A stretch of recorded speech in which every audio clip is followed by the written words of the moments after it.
All right, welcome back to reprogrammingmind.com. In this clip, we get to hear Dr. Joe Dispenza share how to break the habit of being yourself by creating a new personality and how to go about this by not thinking like the old personality and instead to think like this. Okay? Think like this, okay? If my personality creates my personal reality, and my personality is made of how I think, how I act, and how I feel, if I want to create a new personal reality, a new life, I'm going to have to change my personality. And most people try to create a new reality, a new personal reality as the same personality, and it doesn't work. We literally have to become someone else. So if you said, okay, let me not default and go unconscious to that 95% of who I am that's programmed. Let me become so conscious of the way I think. Let me become so aware of how I'm going to act today. Let me decide what emotions keep me connected to my past and bring me to a lower level of energy. Let me not go unconscious. And then if you said, okay, if a belief is just a thought I keep thinking over and over again, what thoughts do I want to fire and wire in my brain? And with attention and with intention, to begin to familiarize yourself with a new way of thinking. Meditation means to become familiar with.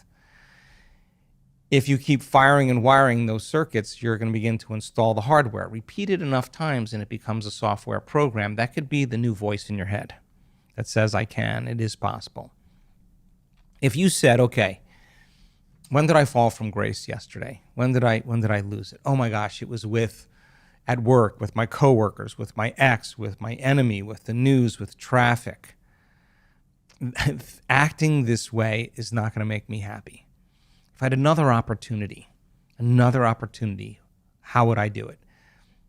If you could close your eyes and rehearse in your mind mentally how you were going to behave in certain situations. So if you said, let me decide how I am going to act, what I'm not going to do, and you rehearsed it, the research on mental rehearsal says your brain will look like you already did it. That you'll be so present, the brain won't know the difference between what you're imagining and what is real. The brain will begin to change to look like the experience has already happened. Now, you're priming your brain for that behavior. Keep rehearsing it. Mental rehearsal is one of these great ideas in neuroscience where you can actually install circuits in your brain, right? So everybody has done this. Musicians do it.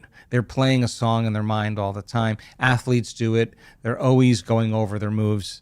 Dancers do it. Actors do it. So many people rehearse mentally what they're about to do.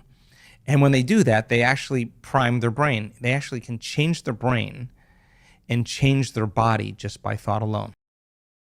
A group of people that never played the piano before and divide them into two different groups and do functional brain scans on both groups. One group, they'll come for 2 hours a day for 5 days, and they'll practice these one-handed scales and chords. Now, you learn something new, you make new connections in your brain, you get some instruction, you get your body involved. When you get your body involved, you're going to have an experience. You pay attention to what you're doing and you repeat it over and over again. Nerve cells that fire together, wire together. You're going to begin to install new circuits in the opposite side of your brain. That's common. You do the scan at the end, you see those actual physical changes. You take those people, the other group, and you ask them to close their eyes without lifting a finger. Have them mentally rehearse those scales and chords, and at the end of 5 days, they grow the same amount of circuits in their brain as the people who actually physically demonstrated the act. In other words, they were so present with what they were doing, the brain did not know the difference between the real-life experience and what they were imagining.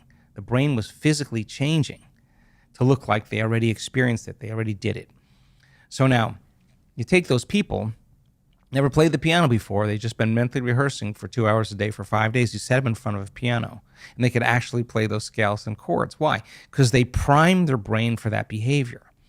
So then if you're going to prime your brain for a new behavior, whether you're the CEO of a company, whether you're a parent, whether you're learning something, the more you rehearse it mentally, the more you prime your brain and body for the act. So you could actually practice rehearsing how you're going to change in your life.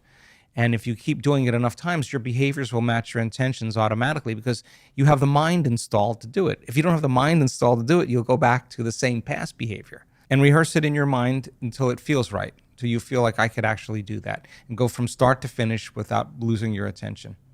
And so that it gets easier each time you do it. It makes sense. Then you'll actually do it.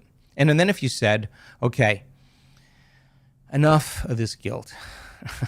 I've felt enough of it. I don't like feeling that way. I could actually break the conditioning of that emotion in my body. Can I condition my body? Can I teach my body to feel something differently?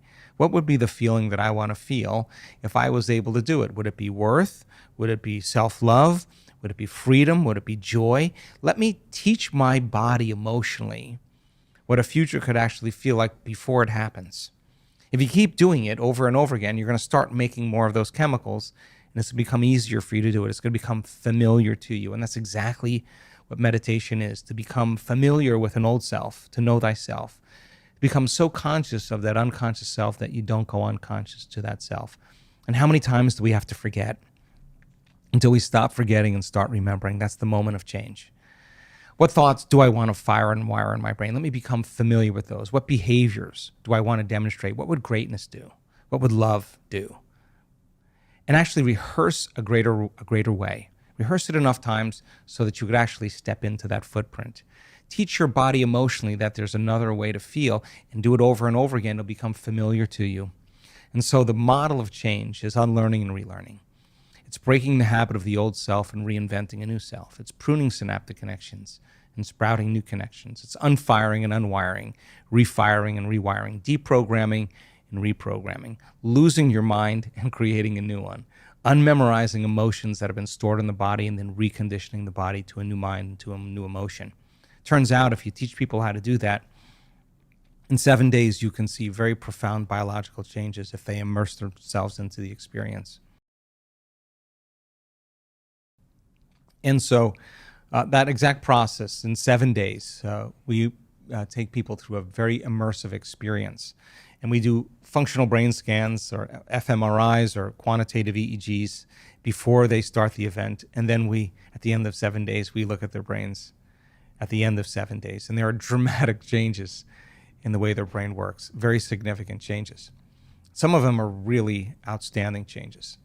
We teach people how to create more heart coherence. When you feel anger, when you feel frustration, when you feel impatience, when you feel resentment, your heart beats out of order. When you feel gratitude, when you have kindness and care, when you feel love for life, your heart beats in a more orderly fashion. You can actually train somebody to get good at feeling that way. And we use that, and we see people at the end of 7 days be able to regulate their heart much better. And it's a function of really how soon or how slow we age. We take blood and we measure 2,882 different metabolites in a person's blood.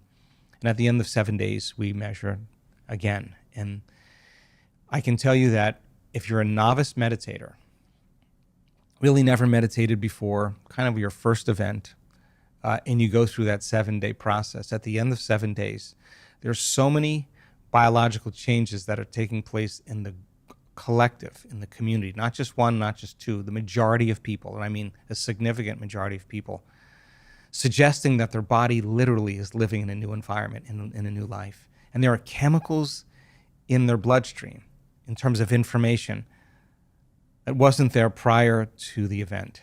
In other words, some way, without taking any drug, without taking any exogenous substance, without changing their diet, without changing their lifestyle in any other way except going through this process, eating the same foods that they typically eat, that at the end of 7 days, there's chemistry, there's biology that suggests that somehow their biology is changing significantly. We measure gene expression. I can tell you that you can change your gene expression in 7 days. We measure the microbiome, and once again, 7 days, there are dramatic changes in the microbiome, and the mind somehow is making significant and effective changes in our body. So our research is pretty outstanding because a 7-day intervention that's producing these effects, there's not a whole lot of drugs that are as effective. And we've discovered that The nervous system makes a pharmacy of chemicals right now that works better than any drug. That's what we've discovered. And it's all within you.